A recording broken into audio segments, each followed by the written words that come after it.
it is important to actually write down what you want to achieve academically for this year, because the year might end and then the only thing you achieved is that, okay, you entered from one class to the other without having a clear set goal and all of that, and it can be really frustrating for some people.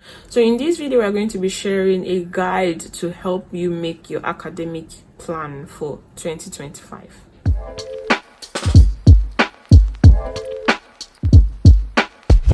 Hi guys, for those of us that are new to my channel, I am Njoku Clara Martins, NGM for short. I'm a medical doctor living in Nigeria.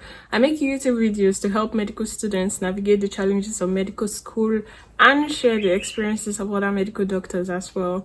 So you're very much welcome to my channel. I know a lot of academic activities have already started, and I know some of us have already made new resolutions and all whatnot and stuffs like that, and then I know some other group of people that haven't done anything whatsoever. If you've not made a plan, if you've not made an academic plan for your 2025, I'll just give you a guide on how to go about that. But we're going to group this video into 3 sessions, and so we're going to talk about your goals, your current situation, and some self-assessment tools and how to help you overcome obstacles. Now for this video, I need you to get out your pen and your paper. You're going to be writing in this video because we're going to be very practical in this 2025. We're going to be hands-on, you get. So yeah, we need to achieve our goal for 2025. We need to be better than we were last year. We need to be better than we were the previous day. So get out your pen and paper. First, I need you to forget about where exactly you are right now. Just picture yourself, where do you want to be? Some of you are in 3rd MBBS class, 4th MBBS class, whatever class exactly you're in, or you're just starting medical school year. It is important, and this would also help if you're not also in medical school. So write down what you want to achieve for the class. Now, this is important. What I tell people usually is that it's important to have it clear in your mind so that you don't just move where the wind goes. Anybody that don't have a direction can be redirected to any course. Do you get? So yes, it's important to have a direction. Do you want to pass your second MBBS? What do you want to score in your second MBBS exam? Do you want to score 50? Do you want to score 60? Write it down clear as day. So those can be your long-term goals. So at the end of your 3rd MBBS class, your Path and Pharm class, I want to get 50 over 100 in pharmacology. I want to get 50 over 100 in pathology. Do you get? So write it down clear as day. Then you write down your short-term goals. Now, the short-term goals can be grouped into maybe according to your continuous assessments, according to your maybe tests you have and all whatnot. Do you get? So yes, break it down into that. Now, for each test, write down what you want to score for each of those tests, because I feel like if you put down or pen down what you hope to achieve, or have it clear in your mind what you want to achieve, it gives you a sense of purpose. Do you get? And then it helps you to picture out what you want to, or how you're going to achieve your goal in the long run. Do you get? So yes, just write it down. So now you have your short-term and you have your long-term goals for this year. The next thing I need you to know is, or I need you to consider, is what motivates you to achieve your goal. Now, for some people, they just want to be really very good. They want to be the best of the best. Fine. I don't know if that's enough motivation. Do you get? But yeah, it could be. Do you get? Some people are really very competitive and all of that. Some other persons, they want to be able to get good grades so that they can be able to finish top of the class and get good jobs and all of that. That's a motivation. Some other persons, maybe they've been told by their parents that they are going to be rewarded for a certain thing they do, or maybe given a new phone and all of that. So yes, that could be a reward. So what is motivating you to achieve your goal? I need you to write it down. Individuals or human beings require some sort of fuel most of the time, something to drive them. Do you get? And whenever the drive is not there, some goals are not achieved. Do you get? Some people start something and they don't see it to the finish.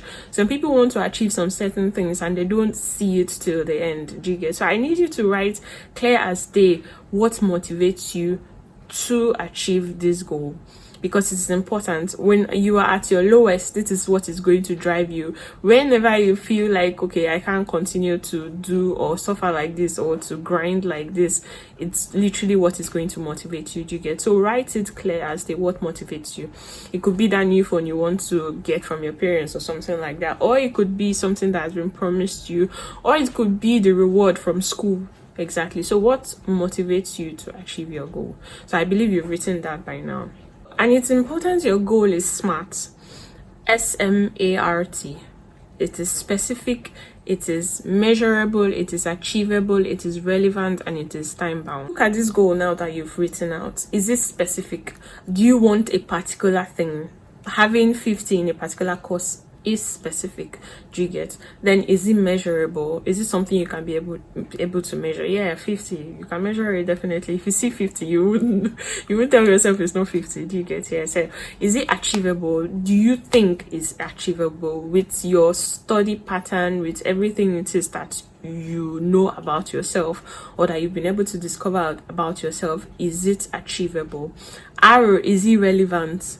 Exactly, your score, it has to be relevant to what exactly you want to achieve. Do you get? So is this 50 score now you want to achieve, is it going to help you to be the best in your class? Is your 80 score going to help you to achieve your goal? Is it going to help you to pass the class? I know a lot of you just want to get 50 and cross. Exactly. So yeah, the 50 mark, is it what you need exactly to be able to pass the class? And I would advise too that you get or you set a goal that is a little higher than what you intend to achieve. Do you understand? So if you need to get like 50, what if you don't finally end up in the 50? You have to make space or make room for contingencies. And lastly, it has to be time bound. So it has to be within a certain period of time. So it has to be SMART. Your goal for your academic plan for 2025 will have to be SMART. The next thing I need you to do here is to analyze your current situation. It's very important to tell ourselves the truth most of the time, yeah, because it will help us to know where we are going to end up in. Do you get? So where are you at currently? How many hours do you study in a day?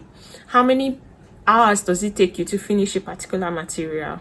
How long does it take you to recall some things? How many days do you have to read something over and over? What are your weaknesses? What are your strengths? One of your weaknesses could be that you don't remember things very easily. And your strengths can be that you read something just once and you're able to remember it, or you see something just once and it sticks with you. What are your academic habits? What are your routines? How many hours are you able to sit down and study for at a stretch without standing? How many what is your concentration span like? How are you able to focus on a particular task and get it done? So tell yourself those things. Draw a line. As I'm telling you now, be doing it so that you'll not tell yourself, oh, I'm going to pause this video, I'm going to watch this video later. Do it now so that you not have any excuses. So we've talked about our goals and now we've talked about our current situation. I'm sure you've written that. If you've not finished writing, you can pause this video at this point and completely think about your weaknesses and your strengths, because I feel like it is only when we are able to surmount our weaknesses that we can be able to grow. And when we know what our strengths are, yeah, that we can be able to build on it. Do you get? So yeah, write those things and I'm sure it's going to be helpful to us in the long run. So these things you've written down, you can decide to paste it on your wall, you can decide to put it anywhere. Do you get? Just to serve as some sort of a reminder. And we are going to be checking it quarterly.